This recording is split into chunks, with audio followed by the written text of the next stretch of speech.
Broadcasting live from the Business Radio X studios in Atlanta, Georgia, it's time for Atlanta Business Radio, spotlighting the city's best businesses and the people who lead them.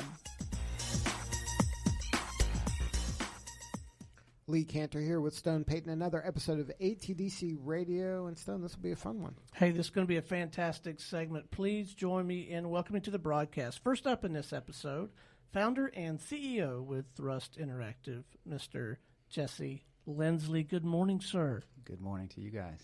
Well, Jesse, tell us about Thrust. How are you serving folks? So Thrust is a Atlanta-based game development studio, started in 2008, so we've been around a while, focused in the entertainment space, making games for all the big brands in town, the Cartoon Networks and the headline news of the world. The headline news game, it's a good game? The headline news game? Yeah, so we pitched a game to Headline News that eventually became a television show. There you go. So that was pretty cool. And we are part of ATDC, joined in 2015 as we were working on, and we are continuing to work on the pediatric engagement and experience space. So we are rethinking how doctors engage with their pediatric doctors engage with their patients, both on the disease literacy and disease management fronts. So that's and then you created games around that to help patient compliance or to change behaviors maybe? That's right. So we started in a wonderful partnership with Children's Healthcare of Atlanta and a program they have called Health Reach. And this reaches kids when they're in the waiting room and helps them understand their disease and teaches science and math concepts. And so they do that with physical games and physical presence. And we partner with them to create a digital mini game.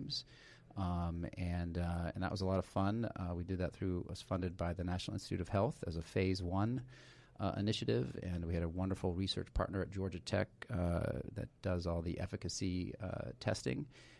And what we found was there was an alarmingly low level of disease literacy. So we had an assumption that these kids would understand their disease, and that would be great momentum to teach them all kinds of things. And we said, well, we need to take a step back and we need to focus on disease literacy. So now we have a Phase 2 NIH grant to bring a disease literacy platform to market. So now when you started, it was games for fun and games, right? That's right. A lot of marketing, a lot of advertisement, a lot of fluff. This is like an evolution to that, right? That's right. Use this kind of game science to try to really change behaviors and really make an impact. That's right. Are things different in your approach now when you're looking at a game? Or are you trying to, now it's serious? It is, but we're entrenched in the entertainment space, and so kind of the way we look at impact and even our educational games is it's fun first. We bury the spinach, as we like to say. And it was definitely an evolution. When we started, we've been together, our team has been together for almost 15 years, and we were single guys and gals, and now we are all parents, and so that kind of changed our focus. And you understand the stakes, though. We understand the stakes. We understand the challenges. When my daughter was 7 days old, I found myself at Children's Healthcare of Atlanta, and so I understood the stakes, and that's when I found myself in that ecosystem and wanting to be a part of it. So now, but the approach is the same. The spinach approach, fun first. It is. At the same time, when you get involved in this kind of in grants, in research-based grants, that's when you start to add the science behind it, and you start to, you're doing before and after studies. So we've brought on research scientists, behavioral scientists. So science is definitely in our game, we used to be experts in game theory and game mechanics and gamification, and now we've kind of termed this game science. It's still agile game development. You create something and you make sure it's fun, and then you go from there. Now we've added a before and after testing and doing IRB testing and things like that. So it's definitely been a huge step and definitely an evolution. So now when you're working in pediatric health, are you going after a specific ailment, or are you just in general people that are in the hospital? Yeah, it's a great question. So, you start with a specific population, and ours was chronic illnesses. we were working with a champion pediatrician, head of oncology and hematology over at Children's. And so the first 3 diseases we started with were sickle cell disease, asthma, and diabetes. And we have since started working with cancer patients, and we're growing that from there. Okay, let's start with diabetes. So how do you approach that as a what's the diabetes game look like? Yeah, so we are building a platform called Hemonauts, and so you are a medical nanobot inside of the body, and you are trying to save the world, and you get to blow stuff up, and you get to explore, and so we're starting in the circulatory system, and so yes, you're playing. You don't even know you're learning about diabetes. But you are solving puzzles. You are going on missions, and so that's how we tackle it. And it was our entree into disease literacy, where we found that a lack of disease literacy also led to a lack of adherence. And so our next app is a gamified challenge app for kids, helping them remember to stay on treatment, take their medicine, eat right, basically creating healthy habits. And so. So anyways, that's what we're working with, and that's the population that it's very, very important that we understand kind of what the treatment programs they want them to follow, and what we bring back to the doctors are, this is what's working, this is what's not working, this is when kids are not following their treatment, this is why they're not following their treatment, which has been invaluable data to get back to their primary care physician. So when the diabetic kid is playing the game, are some of the elements in the game, hey, if you eat this sugar or something, bad thing happens to the character in the game, so that they start figuring out, connecting dots that, hey, maybe I shouldn't do this in real life? That's right. It's absolutely, connecting dots is a great way to look at it. So there are things that are checkpoints that if you're not getting the concepts, you're not progressing in the game, and that those are absolutely the challenges that you will face. And what's interesting is when kids are doing this playing this game, and we're trying to teach these concepts in interactive play, if they get off track, we have ways to remediate and get them back on track, and that is using different forms of transmedia. So there's a digital comic, kind of, if you will, in the game that the kids are reading and following along, and so they may get the concept that way. And we also have animated video where they're listening to audio. And so we're doing some really neat things in the efficacy of transmedia education, and as well as the remediation. So now you're seeing actual results, though. If they're playing the game and they're getting kind of these touches in multiple medium, that their behavior is changing and they are more adherent to their, whatever the doctor wants them to do. Yeah, that's right. So this first kind of this platform, this go-to-market game called Hemonauts will launch in September. And then that's when the real kind of, we'll open it up to schools and hospitals. So we'll have a lot more students and kids playing the game, and that'll be our second year of research. So the verdict is still out for sure, but that's the goal. Because this is a tricky conversation in some ways, because for a while the game industry is saying that this is just fun and games, and there's no ramification of what's happening on the screen in their actual behavior. Because in your case, you're working on games that are helping these kids be adherent to their medical needs. There's other games that are violent and people do terrible things, and those game companies say, oh, it's just pretend, and then it doesn't affect behavior at all. That's right. So it's a slippery. You're trying to thread a needle here, right? That's absolutely right. And so it is kind of this what is entertaining, and so even serious games have a terrible reputation as a game that's not fun. And so we're straddling that that challenge, or trying to overcome that challenge as well. So this is about engaging kids, and so I'll put an iPad in front of a middle schooler, and with no instructions about the game, and just give it to them and watch what's going on. And 10 minutes in, I have to take the iPad away and say, let's give it to the next kid in line. But what was going on, and the information that comes out from these kids that have just been playing and trying to beat the boss and explore new levels and solve puzzles has just been fantastic. And so that's without any kind of prompting, without any kind of messaging. This is just just the core base of the game that we're in development of. So yeah, we will see if this will eventually lead to curriculum type advances, and we can have this in school where kids are tested before and after, and again it impacts their grades and things like that. But at least right now, it's fun, engaging. It's health and disease literacy. It's kind of a soft subject that has obviously very important consequences if they don't get it. But at the same time, we also want to open this up to kids who aren't chronically ill and who may have friends who are, or just want to play a fun game, or passionate about learning about the body. And so that's we're casting a wide net at that level. And then in the games, when you target a certain ailment, it's has to work for kids of all ages, because it has to be engaging for little kids as well as middle school and things like that. So that's tricky too, right? That is tricky, and so we keep it at a range. So we're dealing with kids in upper elementary and middle school. So that's our target, and we'll have different solutions for different age groups outside of that. But even in 8 to 12 or 10 to 14, as we look at these kind of groupings, the difference between a 10-year-old and a 14-year-old is quite different. So we've got lots of work just in that kind of small grouping of 8 to 14.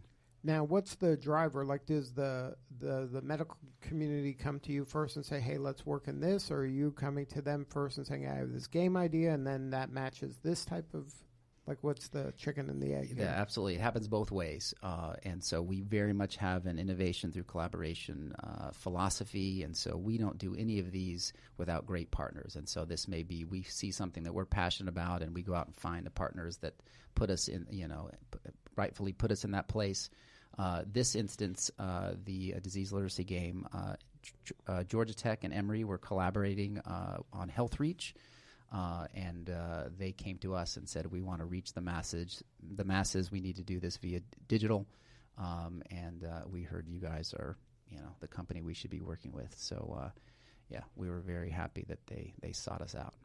And then are you playing with kind of this new type of technology in terms of virtual reality, augmented reality, and those kind of things? Does it touch in that area, or is it just like your game on your phone? Yeah, so it starts with a game on your phone and on your iPad, and then and we are going to branch out. So right now we're talking to partners with physical devices. So we've got an asthma solution. So you'll be playing the game just like think Peloton for kids. And this will be in patient rooms. You'll be pedaling a bike, and that's helping you navigate. You're turning through the body and pedaling through the body.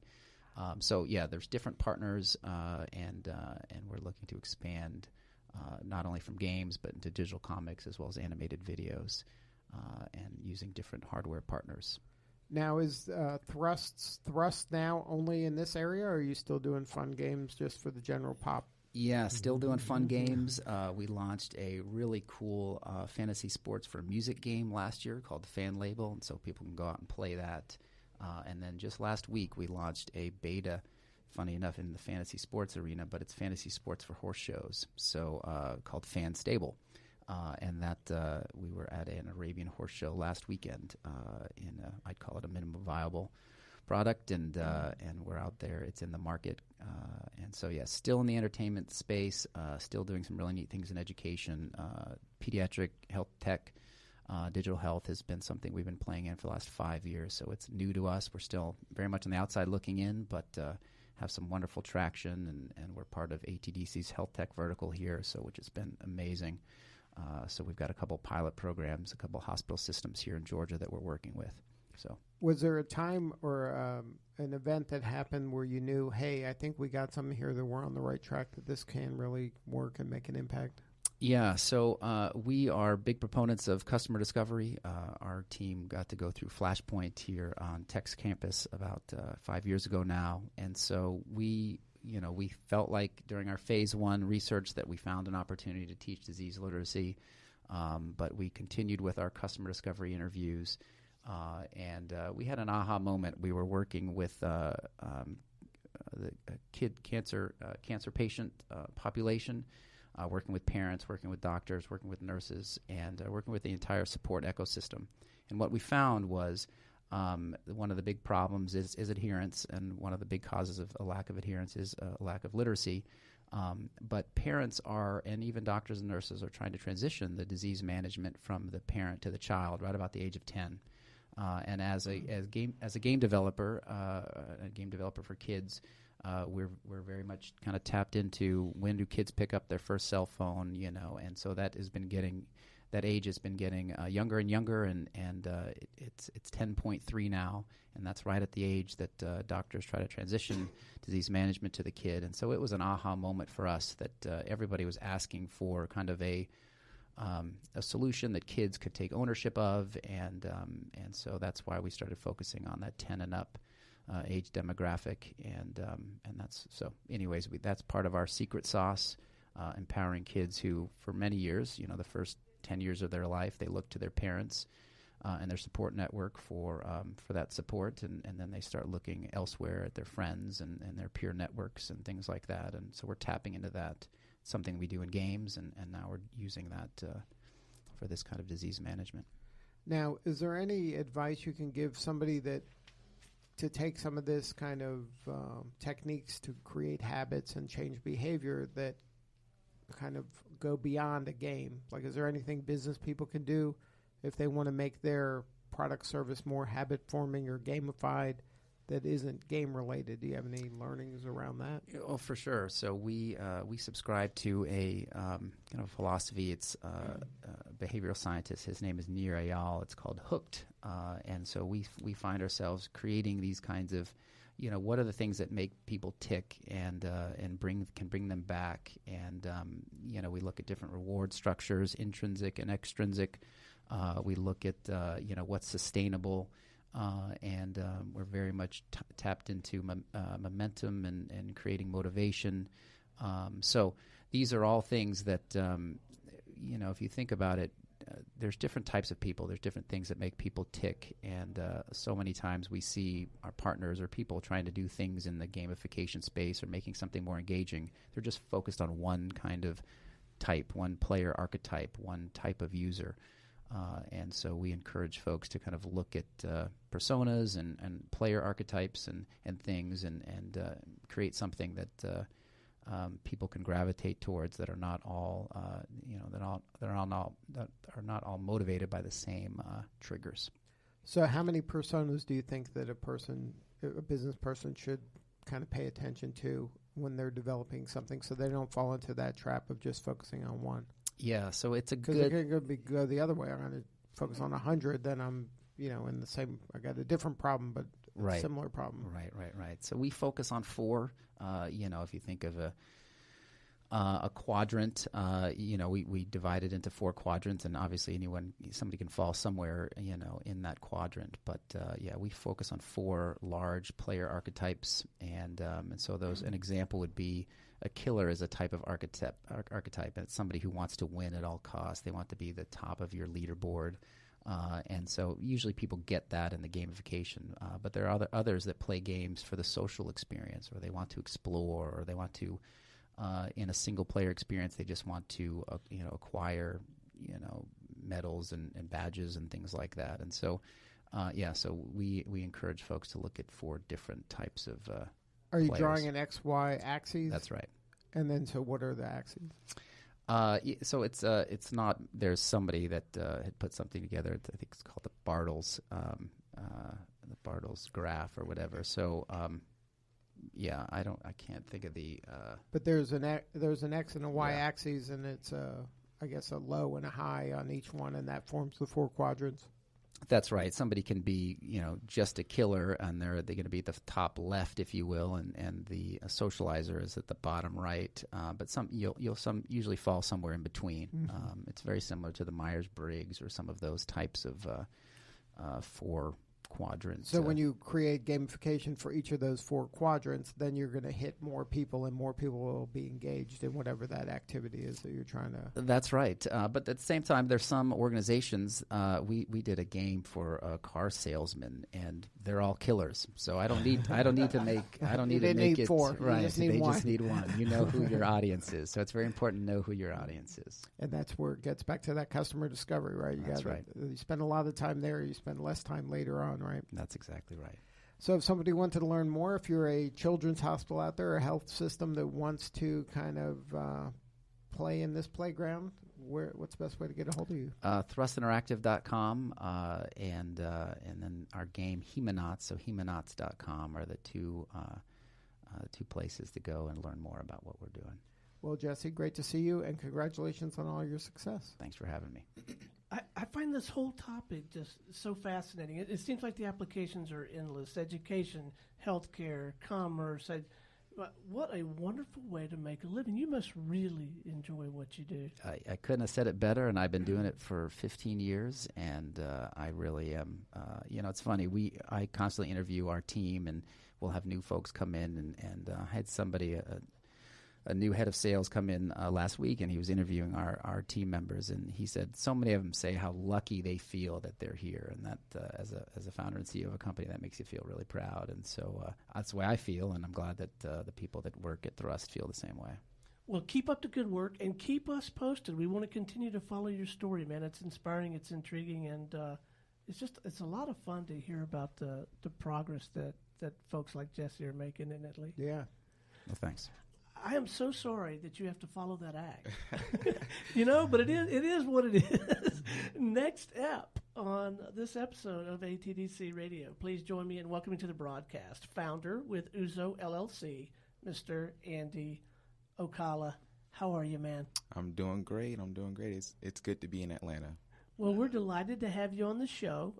Tell us a little bit about your impressions of that last conversation, though. Did it hit you the same way? I mean, do you find that whole topic of gamification and what these guys were talking about as fascinating as I do? Oh, absolutely. I mean, the biggest question that came up to me was, do you have games for big kids like myself? They do. Well, tell us about UZO before we get too far into things. Okay, so UZO University Staffing, basically it's a tech-enabled staffing platform. We connect students on campuses right now at UGA to different departments that have holes in their schedule, so to pick up shifts. So UGA students getting work at UGA. Yep, so low commitment jobs. I just think the university market needs a more flexible option. So how are they doing it now before you guys came around? So before we came around, students would get jobs on campuses. Like me, for example, I worked at the dining hall. And so you have a set schedule. You got to be here at a certain time. How'd you find out about the dining hall job? That's the most advertised job on campus. So that just the usual, there were flyers, or a friend of yours said, hey, there's an opening? I was looking for a job. And so, I went online, UGA student jobs. Right. And that's the first one that comes up. And then, so now how is your solution different than that? So, yes, we kind of fit in the middle, right? We add a different level for students to be able to pick jobs on their own time. So it's low commitment. You're not committed to a set schedule, right? Because every week isn't the same as a student. Sometimes you have tests. Sometimes you have social activities.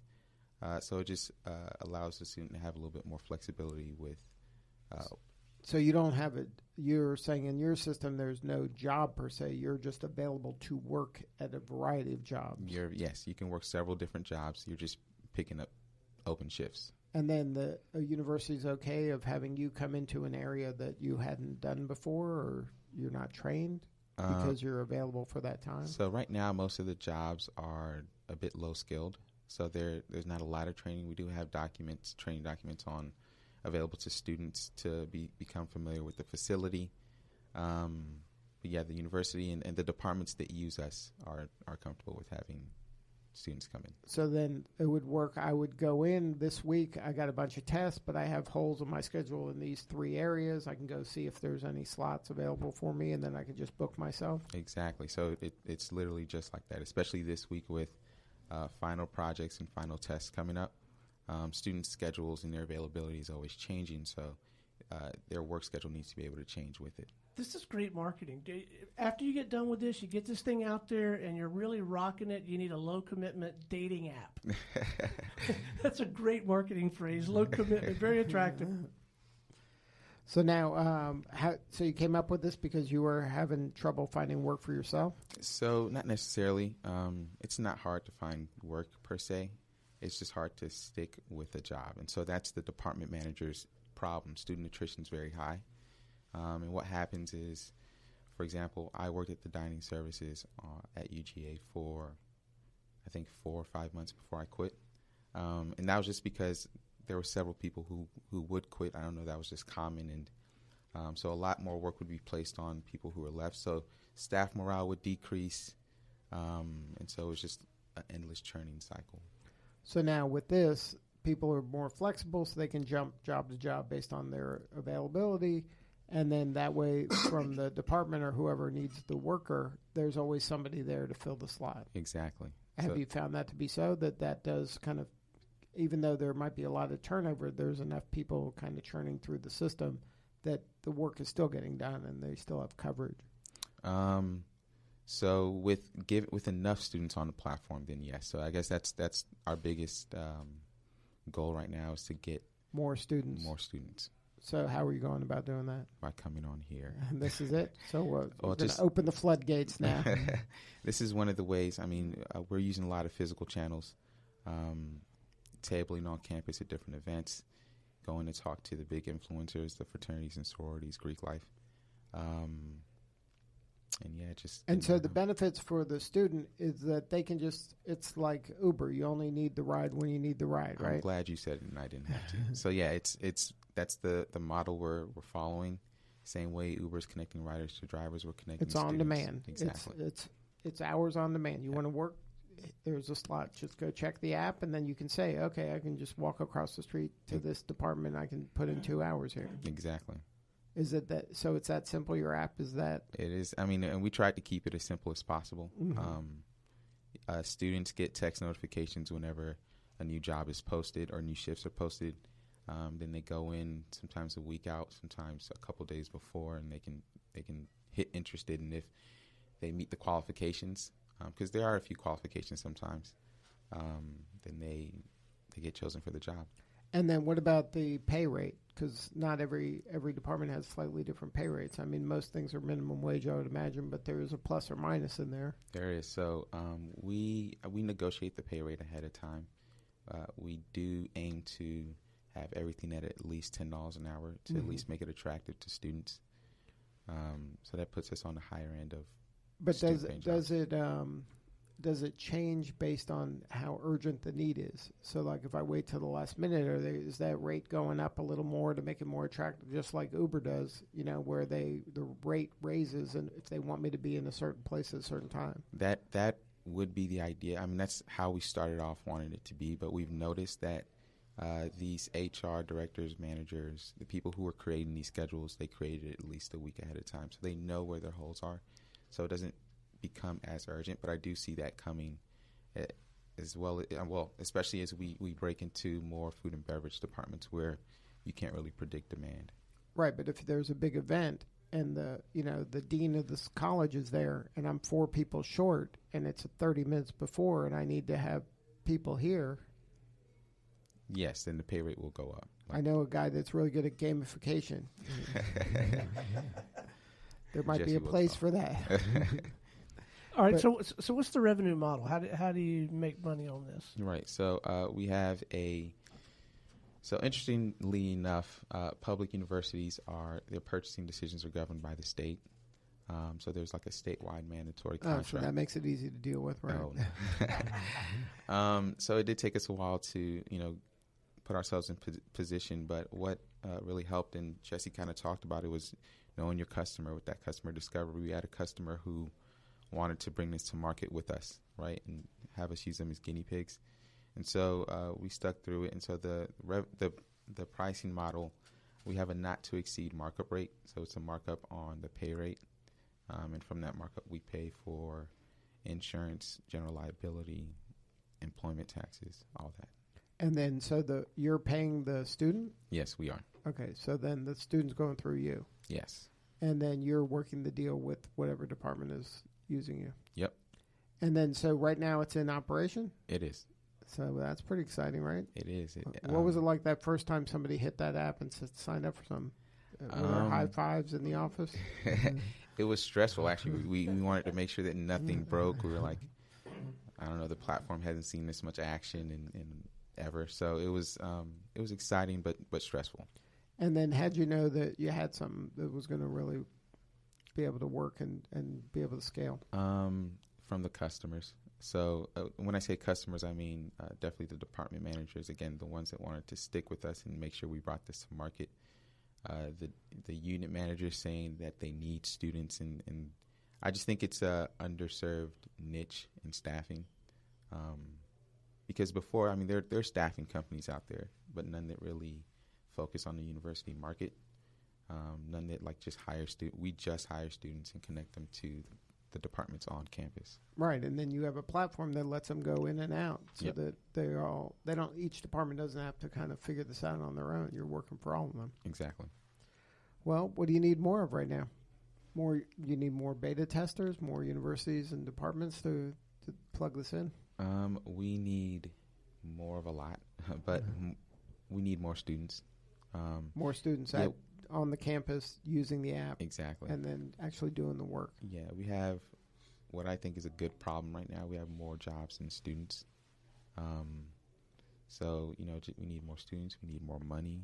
We need more, just more everything. I think that's... Now, do you have a feel for how many students it's going to take to fill the job? Like, I need 10 students on the app to fill each job, or 23 or 100 or... So there's a lot of moving parts. But for example, for an account the size of the housekeeping department at the UGA hotel, they're doing about 50 to 60 hours a week, and they need about 30 to 35 students to be able to man that. And out of the 35 students, 12 may be active. And then how many people on the app do you need to get those 35? On the app, about 70. So you double. need like at least double. Yes. So that's your whole thing, is get more students familiar with the app and to actually sign up so that you can be pinging them with opportunities. Exactly. And we've seen the most powerful channel is word of mouth. Mm-hmm. So now this is my word, my mouth. There you go. And then you want to get it out to those influencers also. So you do deals for like, hey, fraternity, the fraternity with the most signups gets a pizza party or something. That's a really good idea. Yeah, we've brainstormed some of those. So right now I'm just talking to all their chapter meetings, getting that initial word out, and then as their signups increase, and we'll kind of introduce some sort of gamification. There you go. All right. Well, best of luck. If somebody wanted to learn more and get on the app, where can they find you? www.getuzo.com. So GETUZO. Well, thank you so much, Andy, for being part of the show. Thank you, guys. All right. This is Lee Cantor for Stone Payton. We will see you all next time on ATDC Radio.